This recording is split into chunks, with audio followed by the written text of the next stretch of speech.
राम राम। आज हम लोग बात करेंगे एक ऐसे स्टार के ऊपर जो स्टार तो बन चुका है पर उसे कब कहां कैसे चमकना है ये नहीं पता है। जिसके पास भगवान ने उसको मुंह तो दे दिया है पर उस मुंह को कब कहां कैसे खोलना है ये नहीं पता है।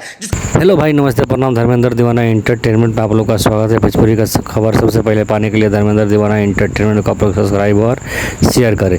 देखिए, पावर स्टार पवन सिंह का जो पॉडकास्ट है उसका लेके पावर स्टार पवन सिंह के बीच में खेसारी लाल जी ने रातों रात इंटरव्यू सेटिंग करा के हाबी जाबी क्या क्या बोल दिए कि ये कंपटीशन में नहीं है, ये नहीं, वो क्या क्या सबक दिए हैं। ठीक है, तो बाकी ज़्यादा टपने का और कुछ करने का बात नहीं है। आ गए हैं जो विशाल सिंह है, आ गए हैं। अब रिलाई चालू हो जाएगा, आप लोग देखते रहिए कितना ज़बरदस्त तरीका का जो जो बोला है सब लोग को रेल के तेल बना देंगे। ठीक है, तो आप लोग ऐसे ही दिलार पे बनाइए और अपना छोटका भाई के चैनल के सब्सक्राइब और शेयर करिए। आप लोग शेयर सब्सक्राइबर नहीं करते हैं तो यार मज़ा नहीं आता है। ठीक है, आप लोग चाहेंगे तो सब कुछ हो जाएगा। जय हो पावर स्टार।